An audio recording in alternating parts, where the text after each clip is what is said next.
स्वागत है आपका रेलवे की पाठशाला पे। और दोस्तों हम फिजिक्स में कर रहे थे साउंड चैप्टर और आज उसको हम खत्म करेंगे। 3 वीडियो मैंने पहले ही बना दिए साउंड वाले चैप्टर के ऊपर और ये लास्ट वीडियो है। और साउंड वाला चैप्टर थोड़ा बड़ा है और बहुत ही इंपॉर्टेंट है। आपको पता है बहुत अच्छे क्वेश्चन इसे 2018 में पूछे गए थे।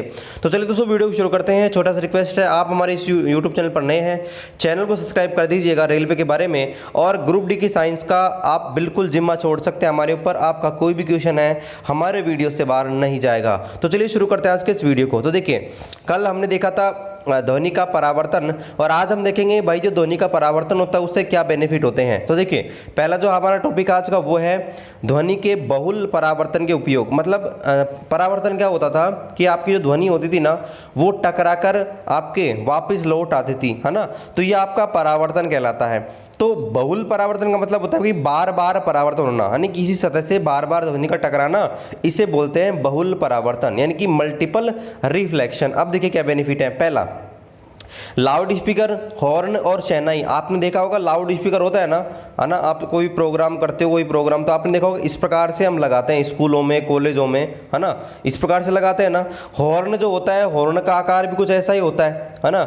जो हॉर्न रहती है ना, आपने देखा होगा तो हॉर्न का आकार भी कुछ ऐसा रहता है। शहनाई जो होती है, शहनाई आप जानते हैं शहनाई का आकार भी कुछ इस प्रकार से बनाया जाता है। तो उनके आकार ऐसे क्यों बनाए जाते हैं गाइज? उनके आकार इसलिए बनाए जाते हैं ताकि आपकी जो ध्वनि है ना उसका परावर्तन बार बार हो सके और वो श्रोताओं की ओर ज़्यादा दूर तक जा सके। इसलिए उनका आकार है ना एक प्रकार से इस प्रकार से बनाया जाता है नली के रूप में, ताकि जो ध्वनि है वो बार बार परावर्तित होकर आगे की ओर जा सके। तो भाई लाउड स्पीकर होते हैं, हॉर्न होती हैं, आपकी शहनाई जो होती है, ठीक है, इनका आकार हम इस प्रकार से बनाते हैं ताकि ध्वनि है वो जितनी बहुत आगे वो जा सके। अगला देखिए, चिकित्सा अनुसंधान जो होते हैं, जो आपका जो मेडिकल फील्ड होता है उसके अंदर स्टेथोस्कोप आप जानते हैं। एक डॉक्टर होता है, डॉक्टर के गले में एक ऐसे नली से लगे रहते हैं, एक तरफ ऐसे लगा रहता है, इसको बोलते हैं स्टेथोस्कोप। देखा होगा आपने यंत्र। तो ये यंत्र का क्या काम आता है? ये यंत्र होता है ना वो हमारे हृदय की धड़कन सुनने में, है ना, और फेफड़ों की ध्वनि सुनने में काम लिया जाता है।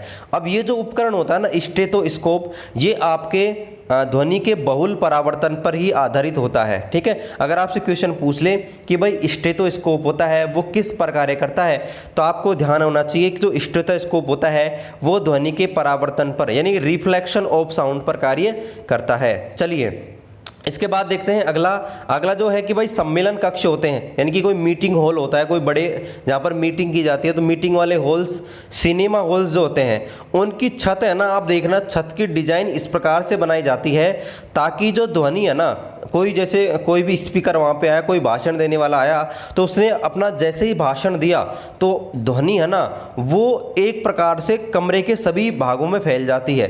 तो उनकी डिज़ाइन है ना, उनकी एक तरीके से क्या बोलेंगे संरचना इसी प्रकार से बनाई जाती है कमरों की, ताकि जो बोलने वाला है उसकी आवाज़ कमरे में पर्याप्त तरीके से पहुँच जाए। तो ये सारे उपयोग हैं आपके ध्वनि के बहुल परावर्तन के। चलिए अब हम बात कर लेते हैं यहाँ पर ध्वनि को परास के आधार पर कितने भागों में बांटा गया है ना। श्रव्यता का परास मतलब रेंज ऑफ हियरिंग, यानी कि कितनी परास तक हम सुन सकते हैं। तो देखिए ध्वनि तरंगों को आवृत्ति परास के आधार पर, है ना, यानी कि इनकी जो आवृत्ति होती है उसके आधार पर 3 भागों में बांटा गया है, ठीक है। 3 भाग कौन कौन से हैं? एक तो होती है श्रव्य यानी कि ऑडिबल, दूसरी होती है आपका अपश्रव्य यानी कि इंफ्रासाउंड, और तीसरी होती है पराश्रव्य यानी कि अल्ट्रासाउंड। तो देखिए तीनों के बारे में देखेंगे और यहाँ से गाइस बहुत अच्छे क्वेश्चन है वो आते हैं। तो देखिए पहला देखते हैं श्रव्य तरंगे। भाई श्रव्य तरंगे क्या होती है? देखिए ऑडिबल साउंड, नाम से पता लग रहा है ऑडिबल। तो देखिए ऐसी ध्वनि तरंगे जिनको हमारा कान सुन सकता है श्रव्य तरंगे कहलाती है। हमारा कान जो है ना उनको सुन सकता है, उन्हें श्रव्य तरंगे कहते हैं। और इनकी जो आवृत्ति होती है हर्ट्स में वो 20 हर्ट्ज से और 20,000 हर्ट्ज के बीच होती है। ये क्वेश्चन पूछा जाता है कि भाई हमारा जो कान होता है ना वो किस रेंज की आवृत्तियों को सुनता है। तो आपको ध्यान होना चाहिए 20 हर्ट्ज से और 20 किलो हर्ट्ज, है ना, ये आपको ध्यान रखना चाहिए भाई। हमारा जो कान होता है ना, इतनी इस रेंज के बीच की आवृत्ति की जो ध्वनि होती है उनको सुन लेता है। और एक चीज़ आपको ध्यान रखना, ये क्वेश्चन कई बार कंफ्यूजिंग करके पूछ ले जाता है कि भाई श्रव्यता की निम्नतम सीमा कितनी है, यानी कि आपकी ऑडिबल साउंड होती है ना, उसकी मिनिमम रेंज क्या होती है। तो भाई 20 हर्ट्ज होगी और मैक्सिमम रेंज क्या होगी, 20,000 हर्ट्ज होगी। सीधा सा क्वेश्चन है। अब इस प्रकार जो ध्वनि होती है ना, वो भाई कहाँ से उत्पन्न होती है। तो आपको पता है ज़्यादातर हमारा जो कान सुनता है ना, तो जो भी ध्वनि उत्पन्न होती है वो आपके श्रव्य तरंगे होती है, जो हमारा कान सुनता है ना वो। जैसे कि ये जो ध्वनि होती है, जो वायलिन की ध्वनि होती है, वायु के स्तंभ से ध्वनि उत्पन्न होती है ये, तो इनको हम बोलते हैं श्रव्य तरंगे। ठीक है, ये आपको ध्यान रखना है। चलिए इसके बाद हम बात करते हैं अपश्रव्य तरंगे, यानी कि इंफ्रासाउंड। ठीक है, इंफ्रासाउंड। तो देखिए इंफ्रासाउंड क्या होती हैं, ऐसी ध्वनियाँ जिनकी आवृत्ति जो होती है 20 हर्ट्ज से कम होती है, यानी कि लेस देन 20 हर्ट्ज उनकी जो आवृत्ति होती है वो होती है। अब देखिए अगर 20 हर्ट्ज से इनकी आवृत्ति कम होती है ना, तो हमारा कान इनको कभी नहीं सुन सकता है ना। तो इन ध्वनि तरंगों को हमारा कान है कभी भी नहीं सुनता, क्योंकि हमारा कान तो भाई 20 से और 20,000 हर्ट्ज की भी सुनता है। तो अपश्रव्य होती है ना, उनको हमारा कान सुनता नहीं है। ठीक है, अब ये तरंगे भाई कहाँ से उत्पन्न होती हैं।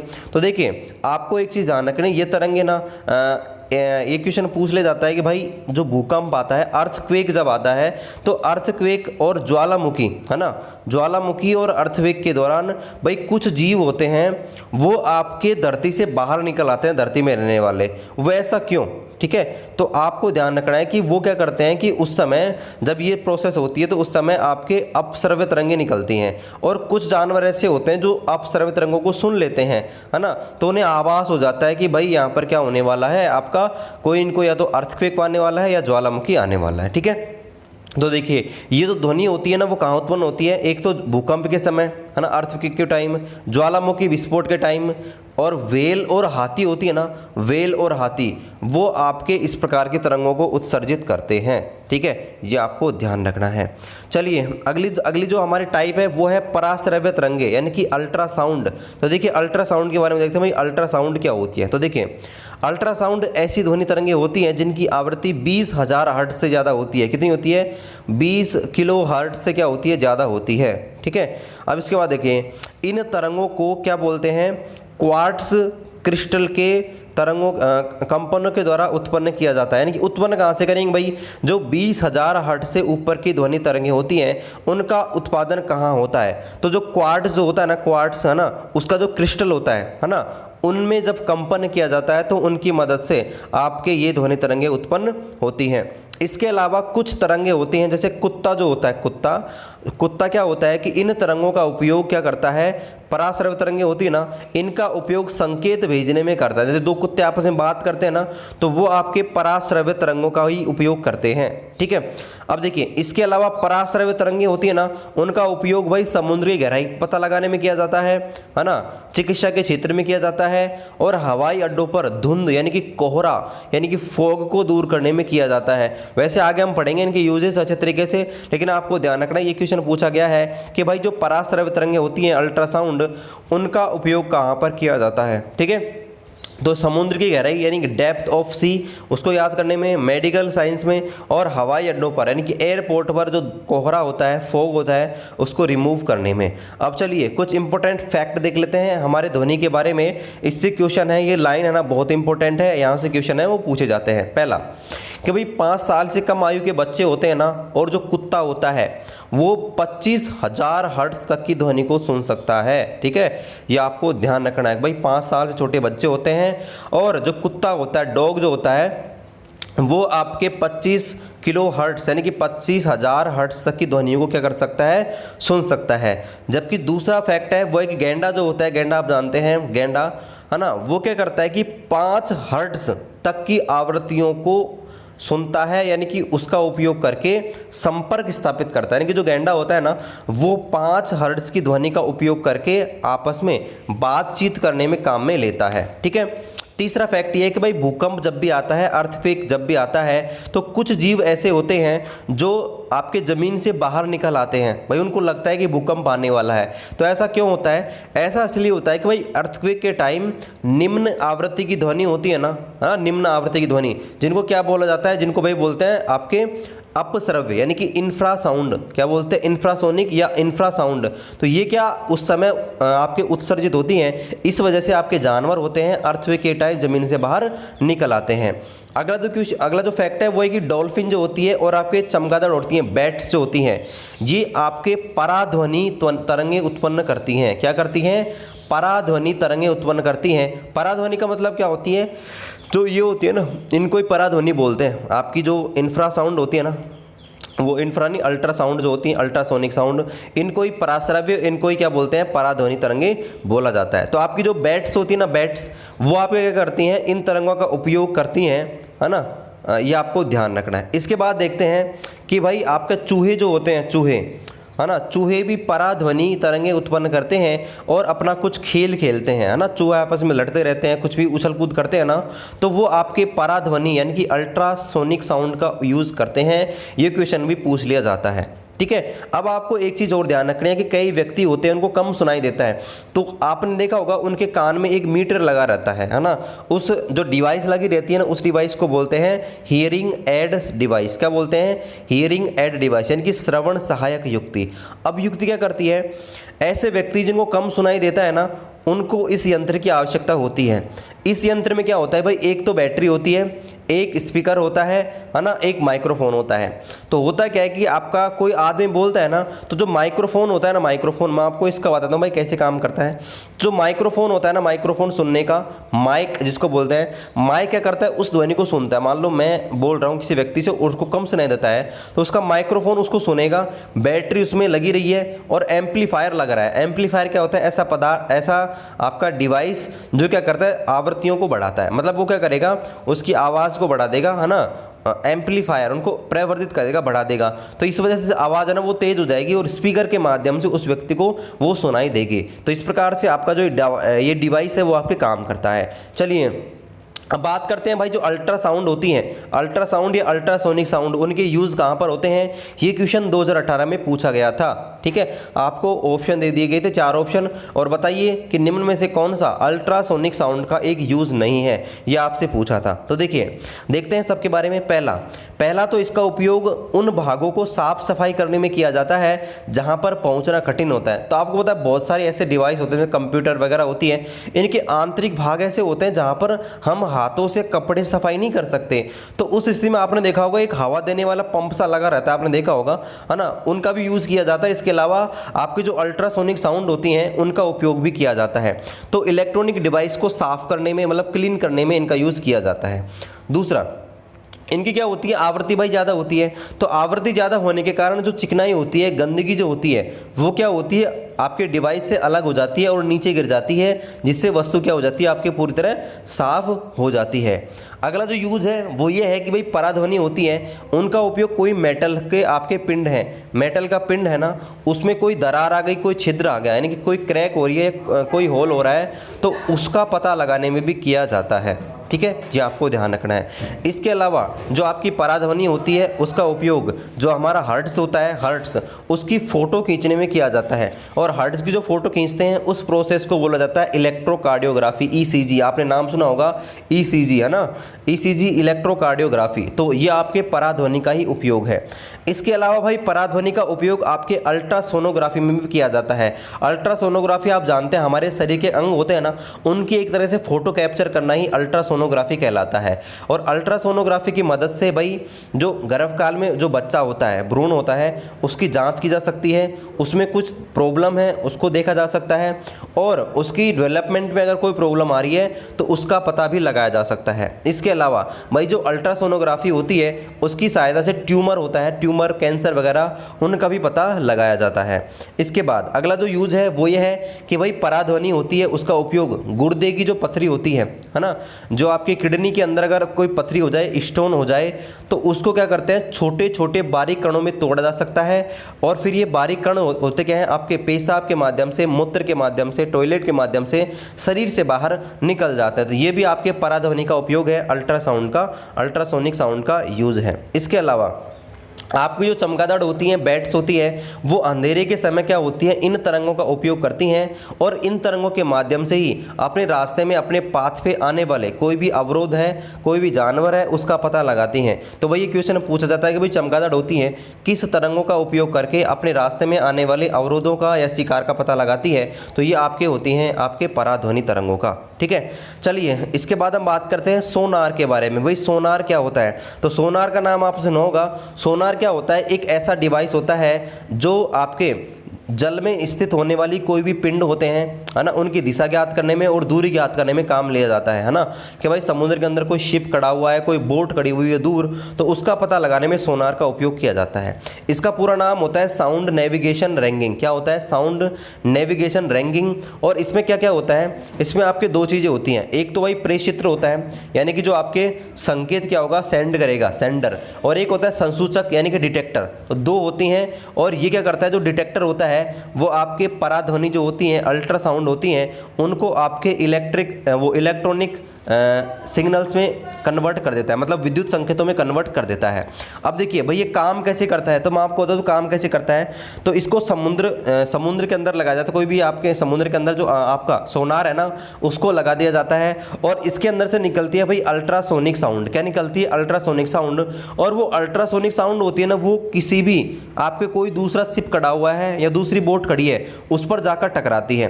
तो उसे जाकर टकराती है ना, तो जब ये टकराती है तो जो आपका जो प्रेषित्र होता है, सेंडर जो होता है, वो आपके जो ये तरंगे होती है, पराध्वनि तरंगे, इनको छोड़ता है। और जब ये टकराता है तो भाई डिटेक्टर होता है ना, वो डिटेक्टर वो आपके डिटेक्ट कर लेता है कि जो संकेत होते हैं ना, उनको डिटेक्ट कर लेता है विद्युत संकेतों के रूप में, और फिर वो बता देता है कि भाई वस्तु है वो कितनी दूरी पर स्थित है। तो देखिए इसको ज्ञात करने का फॉर्मूला है कि भाई कोई वस्तु कितनी दूरी पर स्थित है, आप सोनार के माध्यम से ज्ञात करना चाहते हैं। तो भाई आप मान लीजिए आपने जो ध्वनि छोड़ी है, पराध्वनि संकेत का जो प्रेक्षण है, डिस्पात है, और अभिग्रहण करने में जो समय है वो कितना है। मान लीजिए ये आपने यहाँ पे लगा रखा है आपका सोनार, यहाँ कोई शिप है ना, और आपने भाई यहाँ से कोई तरंग छोड़ी, तो वो तरंग यहाँ जाने में कितना समय ले, यानी कि यहाँ से यहाँ तक जाने में कितना समय ली है। ठीक है, मान लेते हैं वो समय है स्मॉल टी। और आपके समुद्री जल में, समुद्री जल जो होता है ना, आपका जो वाटर होता है, सी वाटर, भाई उसमें स्पीड जो होती है ध्वनि की, साउंड की, वो आपके क्या है, स्मॉल वी है। और जो आपका पिंड है ना, जो आपका पार्टिकल है, वो कितनी नीचाई पर स्थित, मतलब कितनी गहराई में स्थित है, उसकी डेप्थ है डी। तो फिर भाई जो इनके बीच जो डिस्टेंस होगी, ठीक है, जो डिस्टेंस होती है ना पिंड और जहाज के बीच, है ना, उसकी डिस्टेंस को ज्ञात करने का फॉर्मूला है कि भाई 2D बराबर V इंटू टी। क्या हो जाएगा? 2D बराबर V इंटू टी, ये इसका फॉर्मूला होता है। चलिए इसके बाद हम देखते हैं रडार के बारे में। क्योंकि रडार क्या चीज़ होती है, तो देखिए रडार क्या होती है। रडार का आविष्कार 1922 में टेलर और लिवो यंग नामक वैज्ञानिकों ने किया था।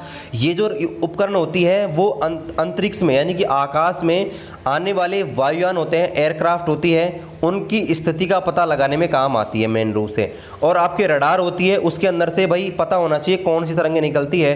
तो रडार के अंदर से आपके रेडियो तरंगों का उपयोग, रेडियो तरंगें होती हैं वो निकलती हैं। ठीक है, रेडियो तरंगें आपके निकलती हैं रडार के माध्यम से, ये आपको ध्यान रखना चाहिए। और रडार की सहायता से दूर स्थित वस्तु होती हैं, है ना, उनकी स्थिति का पता लगाया जा सकता है। और रडार जो होता है ना, वो आपके काम करता है परावर्तन के सिद्धांत पर। कितने सिद्धांत पर? आपका रिफ्लेक्शन जो होता है ना, रेडियो तरंग के रिफ्लेक्शन के सिद्धांत पर आपका रडार होता है, वो आपके काम करता है। और आपको पता होना चाहिए कि जो तरंगे होती है, रेडियो तरंगे, उनकी जो स्पीड होती है वो आपके 1,86,999 मील प्रति सेकंड होती है। ठीक है, ये पूछ ली जाती है कई बार कि भाई रेडियो तरंग होती है, उनकी जो स्पीड होती है वो कितनी होती है, तो ये आपकी स्पीड होती है रेडियो तरंगों की। ठीक है, अब देखिए जो रडार होती है ना, रडार आपके काम करती है लघु तरंग धैर्य वाली तरंगों के ऊपर। ठीक है, यानी कि रडार के कार्य संचालन के लिए भाई रेडियो तरंगें तो चाहिए, लेकिन उसके अलावा इसको निम्न तरंग धैर्य वाली तरंगें भी चाहिए। तो उसके लिए क्या किया जाता है भाई, सूक्ष्म तरंगें होती है, माइक्रोवेव, उनका यहाँ पर प्रोडक्शन है वो किया जाता है। और पूछ लिया जाता है भाई जो आपका जो माइक्रो तरंग होती हैं, है ना, माइक्रो रेज होती हैं, माइक्रोवेव होती हैं, उनका उत्पादन किस उपकरण की मदद से किया जाता है, किस डिवाइस की मदद से किया जाता है? तो मल्टी कैविटी मैग्नेट्रॉन, ठीक है, इस उपकरण की मदद से आपकी जो सूक्ष्म तरंगें होती हैं, माइक्रोवेव होती हैं, इनका उत्पादन है वो किया जाता है। चलिए अब बात करते हैं रडार होता है वो काम कहाँ आता है। तो रडार देखिए, पहला, आकाश में कोई पानी के अंदर कोई जहाज हो, आकाश में कोई वायुयान उड़ रहा हो या रॉकेट उड़ रहा हो, उसके आने की पहले ही सूचना हम पता लगा सकते हैं कि भाई वो कितनी दूरी पर स्थित है। दूसरा, रात के समय समुद्र के अंदर, है ना, नौका होती है यानी कि बोट होती है और जहाज होता है शिप, उनका हम पता लगा सकते हैं। ठीक है, दुश्मन के जहाज लगा रखे हैं और तोप होते हैं कैनन, उनका हम सही पता लगा सकते हैं।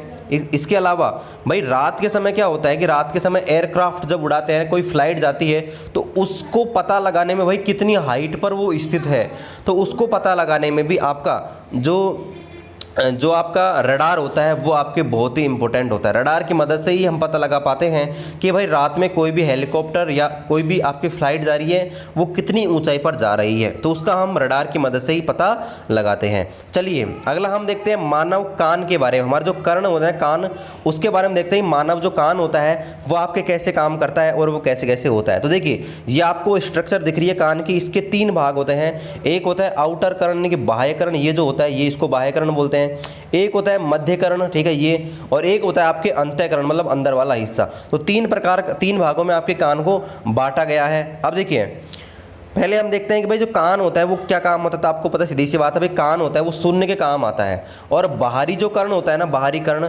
उसका जो भाग उसको बोलते हैं पल्लव, कर्ण पल्लव बोलते हैं। देखिए ये जो हिस्सा होता है ना हमारा बाहर जो निकला हुआ होता है ना, जिसको आप मरोड़ते हो किसी कान के, तो इसको बोलते हैं पल्लव, यानी कि इसको पिन्ना बोलते हैं। ये जो बाहरी हिस्सा होता है ना, इसको बोला जाता है पिन्ना। ठीक है, अब देखिए यह ध्वनि को एकत्रित करता है। ठीक है, जो पिन्ना होता है ना आपका, जो कर्ण पल्लव होता है, वो आपके ध्वनि को क्या करता है, स्टोर करता है और श्रवण नलिकाओं को भेजता है। कहाँ भेजता है भाई? श्रवण नलिकाएं हमारे शरीर के अंदर पाई जाती है। ये नलिका होती है, नहीं देखो छोटी सी अंदर नली ये पाई जाती है, ये तो इसको बोलते हैं श्रवण नलिका। ठीक है, ऑडिबल कैनल, वो ऑडिटरी कैनल जो होती है ना, ये वाली जो नलिका होती है जो अंदर जाती है कान के अंदर, तो इसको बोलते हैं आपके ये जो होती है श्रवण नलिका होती है। तो हमारा जो ये बाहर वाला हिस्सा होता है ना, हम कुछ ही बोलते हैं तो ये क्या करती है, ये जो ध्वनि तरंग होती है उसको एकत्रित करके अंदर की ओर लेकर जाती है। ये इसका काम हो गया। ठीक है, इसके बाद यहाँ पर क्या होता है कि जो श्रवण नलिका होती है उसका एक सिरा एक पतली झिल्ली से जुड़ा होता है, उस झिल्ली को बोलते हैं कर्णपटल। और कर्णपटल पर क्या होता है भाई, कंपन होता है। तो देखिए कर्णपटल कहाँ पे, ये जो झिल्ली होती है ना, ये आपके जुड़ी रहती है कर्णपटल पर। ठीक है, यहाँ पर देखिए, यहाँ पर अपन क्या बोलते हैं उसको भाई, पैंदा आ गया कान का ना, कान का पैंदा। मान लीजिए कई बार कान में कुछ भी डालते हैं तो देखा होगा आपने कि अंदर जाने पर टच होता है किसी कान की एक सतह पर, वहाँ दर्द होने लग जाता है ना, और ये कर्णपटल कहलाता है। मतलब ये जो ये आपकी नली जाती है यहाँ जाके रुक जाती है, तो यहाँ पर क्या होता है, वाइब्रेशन होने लग जाता है, और वाइब्रेशन होने के कारण ही हमको जो ध्वनि तरंगे होती है वो आपके सुनाई पड़ती हैं। ठीक है, लेकिन एक क्वेश्चन यहाँ पर पूछ लिया जाता है कि भाई कान, जो कान होता है, कान के अंदर कौन सी हड्डियाँ पाई जाती हैं। तो मध्य कर्ण होता है ना, उसके अंदर 3 हड्डियाँ पाई जाती हैं। आपको पता होना चाहिए हमारे कान के अंदर 3 हड्डियाँ पाई जाती है, एक तो मेलस, एक इंडिकस और एक आपके स्टेपीज। ठीक है, यानी कि मुग्धरक, निगाई और वलयक, ये आपके 3 हड्डियाँ पाई जाती हैं।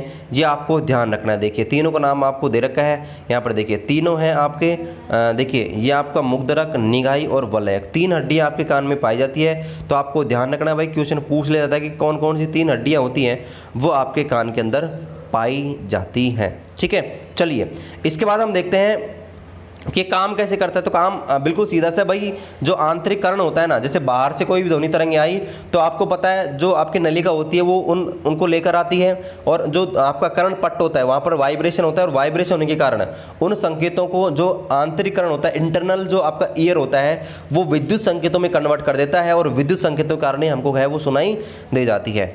चलिए एक न्यूमेरिकल है और इसको मैं आपके लिए छोड़ता हूं, क्योंकि मैंने पीछे को थोड़ी देर पहले आपको सूत्र बताया था, तो उसका आंसर मैं डाल दूंगा कमेंट बॉक्स के अंदर। तो आपको इस क्वेश्चन को हल करके बताना है कि भाई इस जो क्वेश्चन इसका आंसर क्या आएगा।